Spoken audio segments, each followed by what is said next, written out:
So the speaker should be able to hear me from here, right? Correct. I know you get it.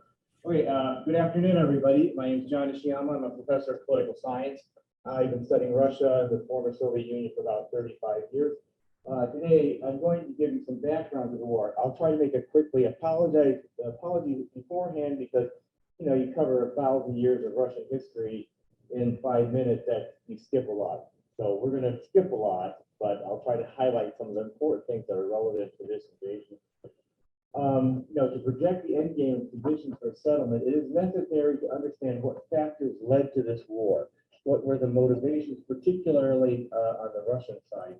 I'm going to focus a little bit on some historical, more proximate measures. We're not going to go back into ancient history and talk about the Kievan Rus and Oleg the Great. We're not going to talk about that. Apologies for the brevity, but I need to keep short. I'm going to focus largely on the proximate historical background. Okay, this is not working. Oh, yeah, that's right. Okay, there are longstanding historical and cultural ties between Russia and Ukraine. Orthodox Christianity came to the Kievan Rus state in the 10th century, spread out from there. Ukraine historically has been conquered at various times among the great powers, the Mongols in the 13th century, the Swedes, the Poles, the Austrians, and the Russians. The historical legacy left a lasting division between the left and right banks of the Dnieper River, which is here. It bisects Ukraine, running from the north to the south to the Black Sea. The left bank, or western half, is more oriented toward the west historically. The east bank is more oriented towards Russia historically. The division continues to shape internal Ukrainian politics well into the 21st century. Ukraine was part of the Soviet Union from 1922 to 1991. It suffered during the Stalinist period, particularly in the 1930s, the infamous Holodomor. The Holodomor was a mass famine that was, in fact, artificially created by the Stalinist collectivization policies in Ukraine. It led to the deaths of several million Ukrainians. During World War II, Ukraine was occupied by Nazi Germany. There was some collaboration between Ukrainians and the Nazi occupation during World War II. One of the most notorious was the Ukrainian Army. Morgan posted a lot of that problem set, including that. Founded by Stepan Bandera. Bandera was a notorious right-wing anti-Semitic Ukrainian politician who at first collaborated with the Nazis. Go back and look at that himself. In the Union 1941, but then was arrested by them after the Ukrainian independence. The UK remained active in its insurgency against both Soviet partisans, this one will be out. nationalists during the war, and even after the war.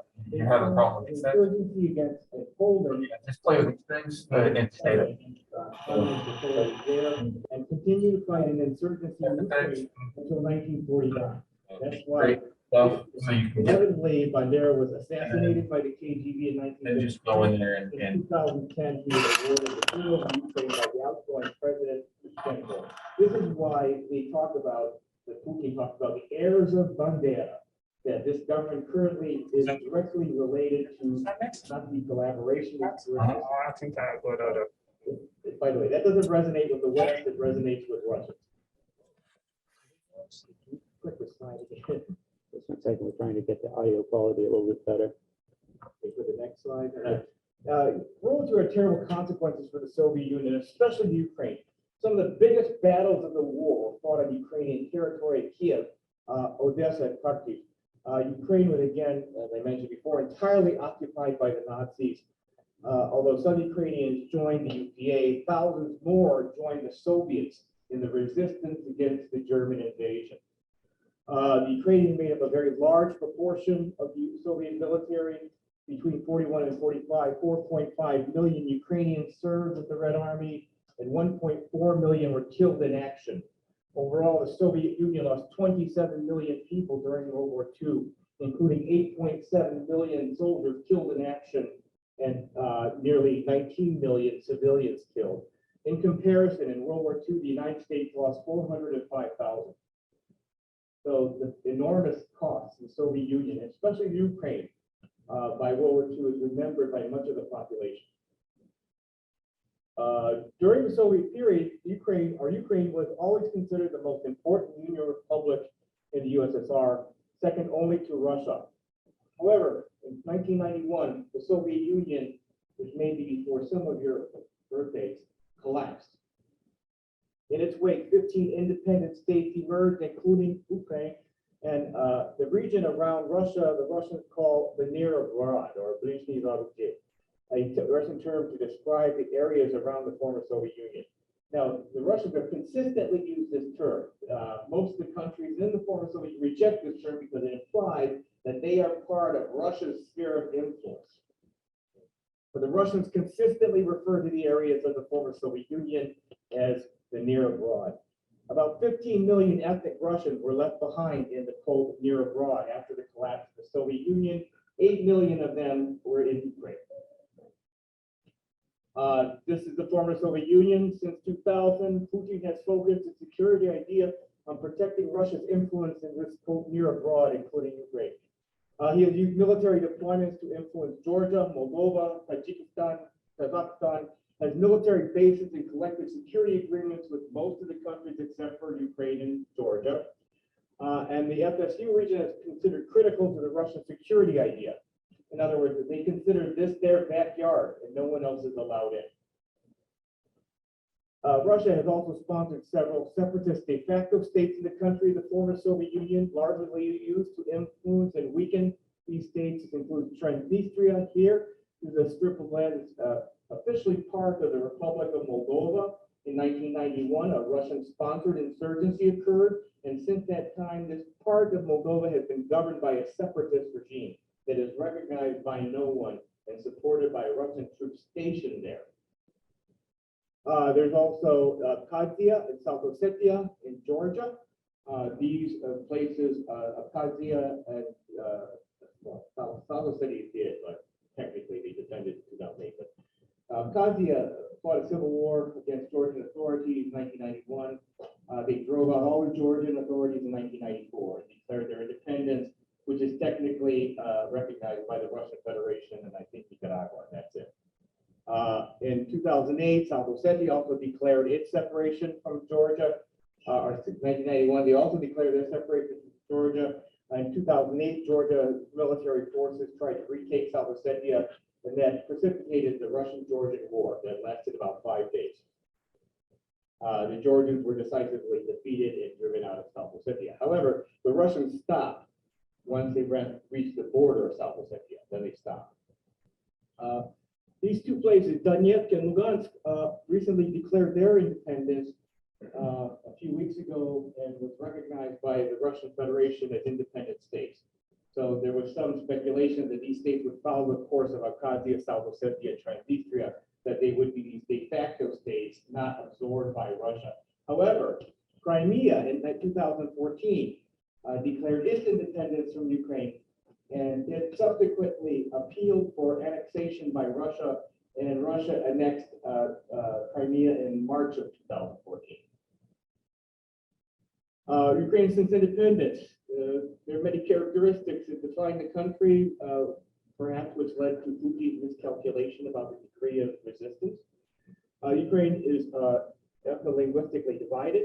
About 77.5% are ethnically Ukrainian, 17.2% are ethnically Russian.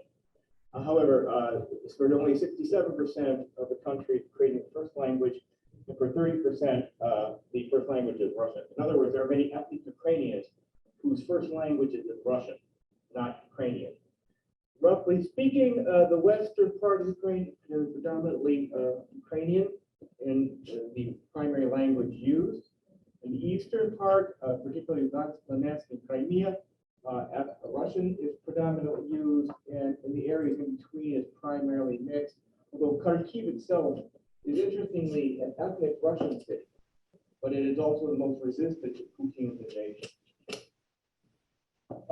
In terms of denuclearization of the Ukraine, I want to talk a little bit about the Budapest Memorandum.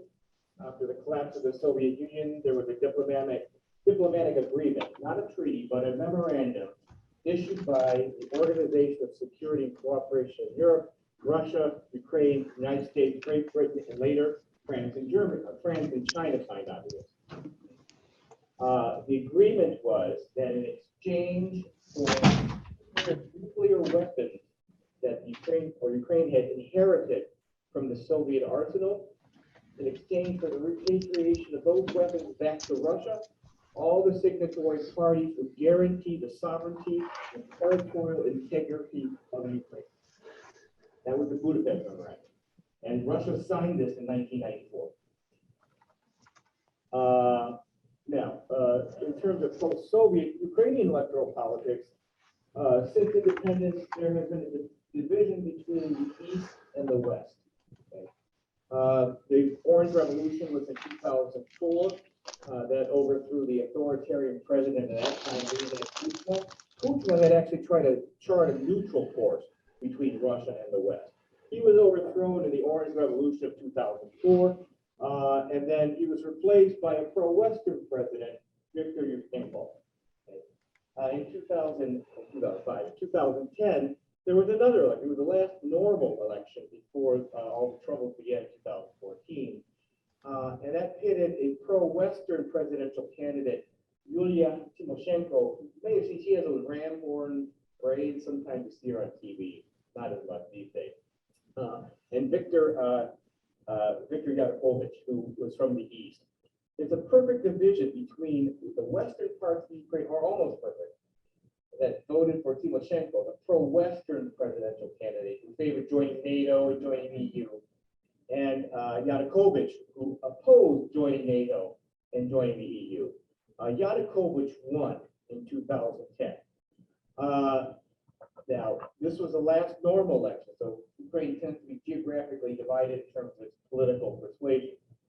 Yanukovych was faced with mass protests in 2014 because he refused to sign off on a treaty that would create a free trade agreement between Ukraine and the European Union and would lay the basis for accession to membership in the European Union.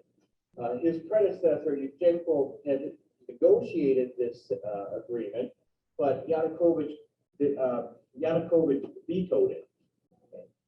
This caused massive demonstrations throughout Ukraine, particularly in Maidan Square, which is in central Kiev. That massive demonstration led to the Ukrainian parliament voting to remove Yanukovych as president, and he subsequently fled to Moscow. Now, from the Russian point of view, Yanukovych was removed illegally, and they saw that this action by the Ukrainian parliament was in fact a coup engineered by the West. That's one of the State Department, or one of the Russian arguments that they keep saying that, oh, this is a U.S. State Department sponsored regime. That's straight from the Russian propaganda related to this. They viewed the events in Maidan to be very deleterious to their security stance, because now you had the removal of a pro-Russian president through extra electoral means, and then essentially inviting in a potentially very pro-Western president. The Russian militias in Crimea staged a coup and seized government buildings there, declared their independence, and then asked Russia for annexation in March of 2014. They also began to arm separatists in the Donbass, particularly the areas of Donetsk and Lugansk, in order to gain leverage over the pro-Western government in Kiev. In 2014 and 2015, there were two sets of protocols signed by Russia, Ukraine, not the United States, Germany, France, or Britain directly, but the OSCE, the Organization of Security Cooperation in Europe, signed the agreement guaranteeing that there would be some effort to implement decentralization and autonomy and federalization of Ukraine and provide local political autonomy for the Donbass. This was signed by all parties. The war remained. Minsk 1 was a ceasefire. Minsk 2 was institutional reform. War remained a standoff with a ceasefire up until now. In 2019, Volodymyr Zelensky, who was an after-term presidential candidate, was elected as the president of Ukraine on an anti-corruption and a pledge to end the civil war. In many ways, the Putin regime actually welcomed the election of Zelensky because his predecessor, Petro Poroshenko, was decisively anti-Russian. we saw as an opening to end the Civil War and implement the Minsk Protocol, especially Minsk II. But after moving closer to the West, he condemned Nord Stream 2. He pledged to pursue NATO membership. He visited Washington, D.C. to meet with Joe Biden, one of the first people he did meet, and Moscow became disillusioned with Zelensky.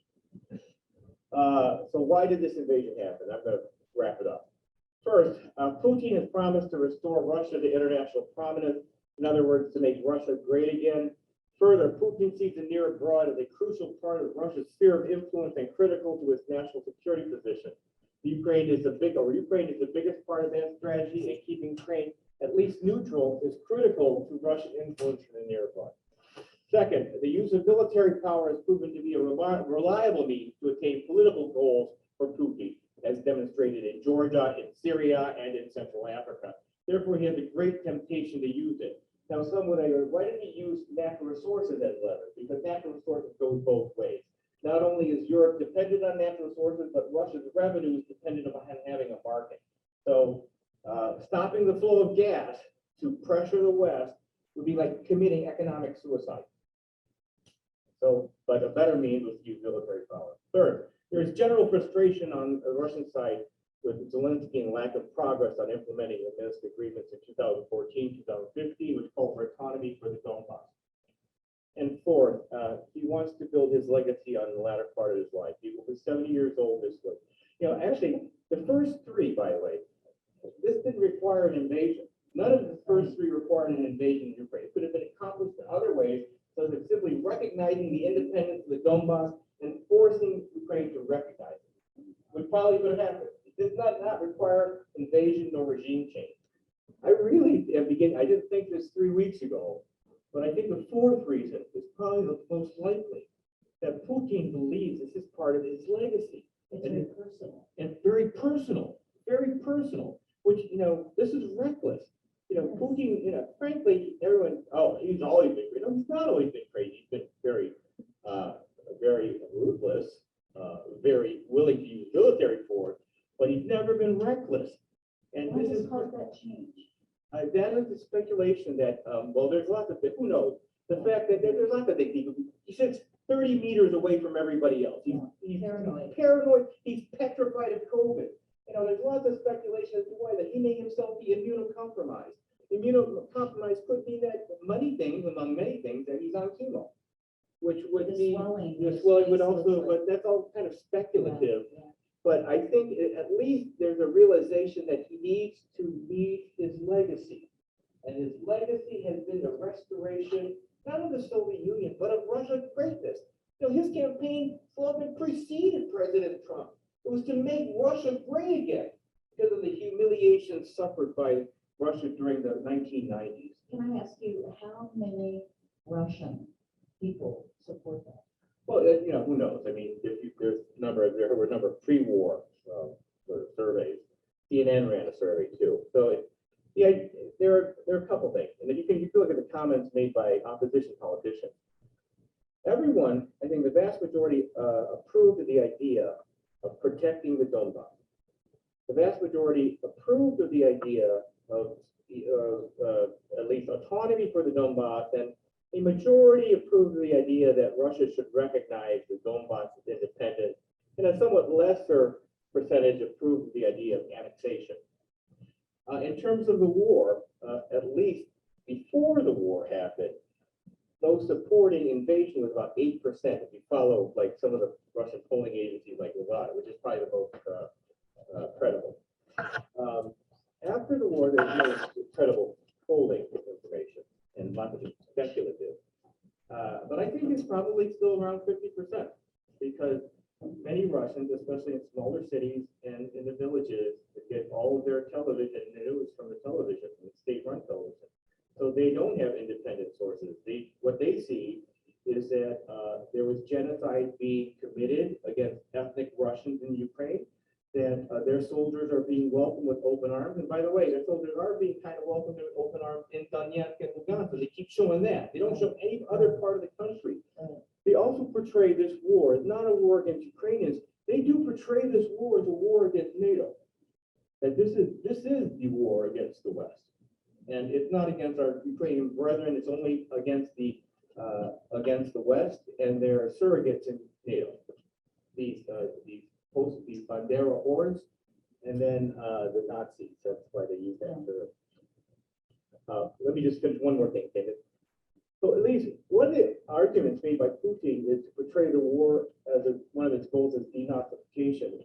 And one thing that's ironic that Western media points out is that it's ironic that it's denazification when Zelensky himself is Jewish, and they bomb a memorial to 34,000 Jews who were executed in Babi Yar, right? How can this possibly be denazification? Well, this is based on the assumption that fascism and Nazism means the same thing as a legacy of the Second World War to the West and to Russia. For the West, when we think of the Second World War, the Nazis, we think of the Holocaust. Not to say that the Russians don't, but that's rather secondary. For Russian, Nazism is associated with Hitler's invasion of the Soviet Union, in which they lost 27 million people. Nazism is associated with the mortal enemy, the enemy that caused the Soviet Union to lose 27 million people, including 9 million, nearly 9 million battlefield deaths. For Putin, then denazification means the removal of enemies that represent an existential threat to the Russian nation. It doesn't mean the Holocaust. It means the Nazis are an existential threat to the nation. And the use of denazification, as well as his continued references to the heirs of Bandera. That's what he's talking about. To describe the current Ukrainian government are not meant for Western media consumption, but to rally Russian nationalism. That's why all these guys are now wearing these Z's across their stuff. There's a concerted effort to rally Russian nationalism and portray this war as a renewed war against the invasion of the West, the second invasion of the Nazi horde.